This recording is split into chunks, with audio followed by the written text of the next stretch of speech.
ನಮಸ್ಕಾರ ಎಲ್ರಿಗೂ. ನೀವು ನೋಡುತ್ತಿದ್ದೀರಾ ಜಿಎಸ್ವಿ ಕ್ಲಾಸ್ ಚಾನಲ್. 2024-2025ನೇ ಸಾಲಿನಲ್ಲಿ ಸಮಾಜ ಕಲ್ಯಾಣ ಇಲಾಖೆಯಿಂದ ಗಂಗಾ ಕಲ್ಯಾಣ ಯೋಜನೆಗೆ ಅರ್ಜಿನ ಪ್ರಾರಂಭ ಮಾಡಿದರೆ ಒಣ ಭೂಮಿ ಹೊಂದಿರುವಂತಹ ರೈತರು ಅಥವಾ ಒಣ ಜಮೀನು ಹೊಂದಿರುವಂತಹ ರೈತರು ಅರ್ಜಿನ ಸಲ್ಲಿಸಿ 4 ಲಕ್ಷ ರೂಪಾಯಿವರೆಗೂ ಒಂದು ಸಹಾಯಧನವನ್ನ ಪಡಿಬಹುದಾಗಿರುತ್ತೆ. ರೈತರು ತಮ್ಮ ಒಂದು ಜಮೀನಲ್ಲಿ ಕೊಳವೆ ಆಗಿರಬಹುದು ಅಥವಾ ಪಂಪ್ ಸೆಟ್ ಆಗಿರಬಹುದು ಅಥವಾ ವಿದ್ಯುತ್ ಪಡಿಬೇಕಾಗಿತ್ತು ಅಂತಂದ್ರೆ ಗಂಗಾ ಕಲ್ಯಾಣ ಯೋಜನೆಗೆ ಅರ್ಜಿನ ಸಲ್ಲಿಸಿ ಯೋಜನೆಯ ಲಾಭವನ್ನ ಕೂಡ ಪಡಿಬಹುದಾಗಿರುತ್ತೆ.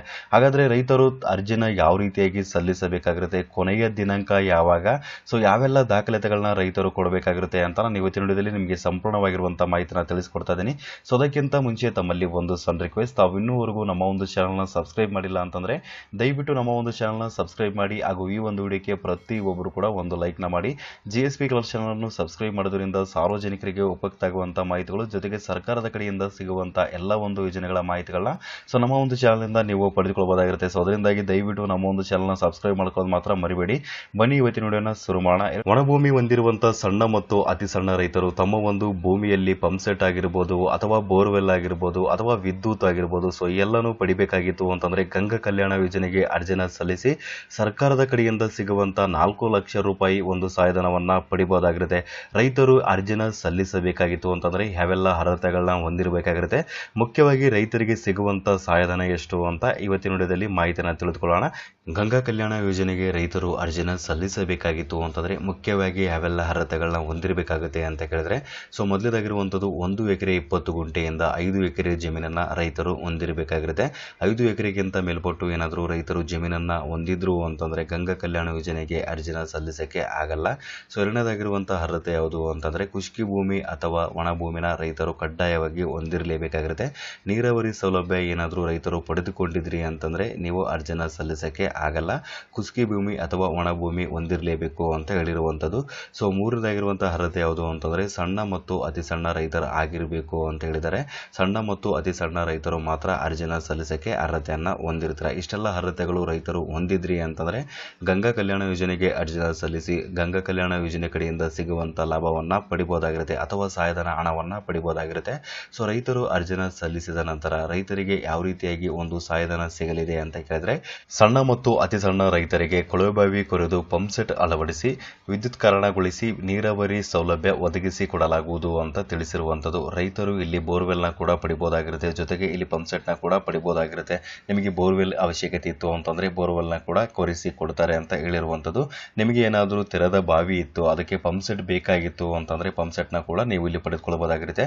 ಜೊತೆಗೆ ನಿಮಗೆ ಇಲ್ಲಿ ವಿದ್ಯುತ್ ಸಂಪರ್ಕವನ್ನ ಕೂಡ ನೀಡಲಾಗುತ್ತೆ ಅಥವಾ ರೈತರು ಪಡಿಬಹುದಾಗಿರುತ್ತೆ. ಅಂದ್ರೆ ವಿದ್ಯುತ್ ಸಂಪರ್ಕ ಏನಾದರೂ ನಿಮ್ಮ ಒಂದು ಬೋರ್ವೆಲ್ಗೆ ಆಯಿತು ಅಥವಾ ಪಂಪ್ ಸೆಟ್ಗೆ ಇರಲಿಲ್ಲ ಅಂತಂದ್ರೆ ಸೊ ವಿದ್ಯುತ್ ಸಂಪರ್ಕವನ್ನು ಕೂಡ ರೈತರು ಪಡಿಬಹುದಾಗಿರುತ್ತೆ ಅಂತ ಇಲ್ಲಿ ಸರ್ಕಾರನೇ ತಿಳಿಸಿರುವಂತದ್ದು. ಗಂಗಾ ಕಲ್ಯಾಣ ಯೋಜನೆ ಕಡೆಯಿಂದ ರೈತರಿಗೆ ಸಿಗುವಂತಹ ಸಹಾಯಧನ ಅಥವಾ ಹಣ ಎಷ್ಟು ಅಂತ ಕೇಳಿದ್ರೆ ಘಟಕದ ವೆಚ್ಚ ಅಂತ ಕೊಟ್ಟಿದ್ದಾರೆ ನೋಡಬಹುದು. 4,75,000 ರೂಪಾಯಿಯಿಂದ 3,75,000 ರೂಪಾಯಿವರೆಗೂ ಒಂದು ಘಟಕದ ವೆಚ್ಚ ಆಗಿರುತ್ತೆ. ಅಂದ್ರೆ ರೈತರಿಗೆ ಸಿಗುವಂತಹ ಒಂದು ಸಹಾಯಧನ ಹಣವಾಗಿರುತ್ತೆ.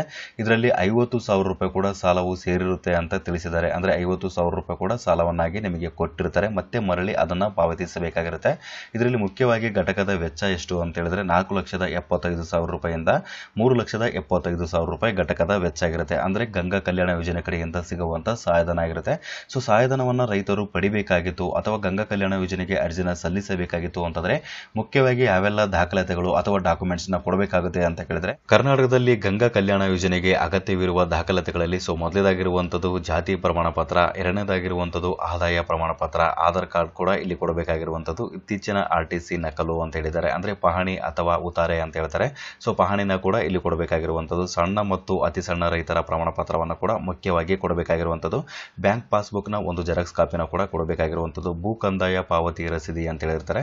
ಸೊ ಭೂ ಕಂದಾಯ ಪಾವತಿ ರಸೀದಿನ ಕೂಡ ಇಲ್ಲಿ ಕೊಡಬೇಕಾಗಿರುವಂತದ್ದು. ಸ್ವಯಂ ಘೋಷಣೆ ಪತ್ರ ಅಂತ ಹೇಳ್ತಾರೆ, ಅಂದ್ರೆ ಸೆಲ್ಫ್ ಡಿಕ್ಲರೇಷನ್ ಪ್ರಮಾಣ ಪತ್ರವನ್ನು ಕೂಡ ನೀವು ಕೊಡಬೇಕಾಗಿರುವಂತದ್ದು. ಜಮೀನುದಾರರಿಂದ ಸ್ವಯಂ ಘೋಷಣೆ ಪತ್ರ ಅಂತ ಹೇಳಿದ್ದಾರೆ. ಸೊ ಜಮೀನುದಾರರು ಯಾರಾಗಿರ್ತಾರೆ ಅಥವಾ ಜಮೀನಿನ ಓನರ್ ಯಾರಾಗಿರ್ತಾರೆ ಅವರ ಒಂದು ಸ್ವಯಂ ಘೋಷಣೆ ಪ್ರಮಾಣ ಪತ್ರವನ್ನು ಕೂಡ ಕೊಡಬೇಕಾಗಿರುವಂತದ್ದು. ಇಷ್ಟೆಲ್ಲ ದಾಖಲಾತಿಗಳನ್ನ ಕೊಟ್ಟು ಗಂಗಾ ಕಲ್ಯಾಣ ಯೋಜನೆಗೆ ರೈತರು ಅರ್ಜಿನ ಸಲ್ಲಿಸಬೇಕಾಗಿರುತ್ತೆ.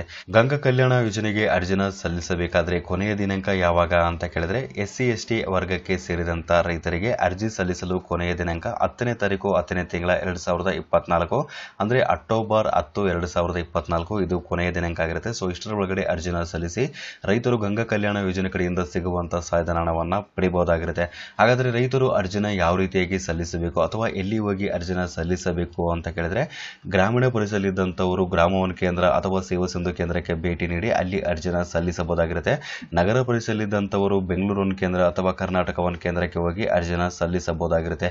ಇಲ್ಲಿ ನೀವೇ ಏನಾದರೂ ಸ್ವಂತವಾಗಿ ನಿಮ್ಮ ಒಂದು ಫೋನಿನ ಮುಖಾಂತರ ಅರ್ಜಿನ ಸಲ್ಲಿಸಬೇಕಾಗಿತ್ತು ಅಂತಂದರೆ ಸ್ವತಃ ನೀವೇ ನಿಮ್ಮ ಒಂದು ಫೋನಿನ ಮುಖಾಂತರನೂ ಕೂಡ ಅರ್ಜಿನ ಸಲ್ಲಿಸಬಹುದಾಗಿರುತ್ತೆ. ಸೇವಾ ಸಿಂಧು ಪೋರ್ಟಲ್ನ ಮೂಲಕ ನೀವು ಅರ್ಜಿನ ಸಲ್ಲಿಸಬಹುದು. ನಿಮಗೆ ಲೈವ್ ಆಗಿ ಏನಾದರೂ ಗಂಗಾ ಕಲ್ಯಾಣ ಯೋಜನೆಗೆ ಸೇವಾ ಸಿಂಧುವಿನ ಮೂಲಕ ಅದು ನಿಮ್ಮ ಒಂದು ಫೋನಿನ ಮುಖಾಂತರ ಯಾವ ರೀತಿಯಾಗಿ ಅರ್ಜಿನ ಸಲ್ಲಿಸಬೇಕು ಅಂತ ಏನಾದರೂ ಮಾಹಿತಿ ಬೇಕಿತ್ತು ಅಂತಂದರೆ ನಾನು ಮುಂದಿನ ವಿಡಿಯೋದಲ್ಲಿ ನಿಮಗೆ ಮಾಹಿತಿನ ತಿಳಿಸ್ಕೊಡ್ತೀನಿ. ಈ ಒಂದು ವಿಡಿಯೋಕ್ಕೆ ನಮಗೆ ಲೈವ್ ಆಗಿರುವಂಥ ವಿಡಿಯೋ ಬೇಕು ಅಂತ ಒಂದು ಕಮೆಂಟ್ ಕೂಡ ಮಾಡ್ಬೋದಾಗಿರುತ್ತೆ. ಸೊ ಈ ಒಂದು ಮಾಹಿತಿ ಎಲ್ಲ ರೈತರಿಗೂ ತಿಳಿದಿರಲಿ ಅಂತ ನಾನು ಇವತ್ತಿನ ವಿಡಿಯೋದ ಮೂಲಕ ನಿಮಗೆ ಮಾಹಿತಿನ ತಿಳಿಸ್ಕೊಟ್ಟಿದ್ದೀನಿ. ಸೊ ಈ ಒಂದು ಮಾಹಿತಿ ನಿಮಗೆ ಇಷ್ಟವಾಗಿತ್ತು ಅಂತಂದರೆ ಮಾಹಿತಿ ಅಥವಾ ವಿಡಿಯೋಕ್ಕೊಂದು ತಪ್ಪದೆ ಲೈಕ್ ಮಾಡಿ ಹಾಗೂ ಎಲ್ರಿಗೂ ಈ ವಿಡಿಯೋವನ್ನು ಶೇರ್ ಮಾಡಿ. ಸಬ್ಸ್ಕ್ರೈಬ್ ಮಾಡೋದು ಮಾತ್ರ ಮರಿಬೇಡಿ. ವಿಡಿಯೋ ನೋಡಿದ್ದಕ್ಕಾಗಿ ನಿಮಗೆ ತುಂಬ ಧನ್ಯವಾದಗಳು.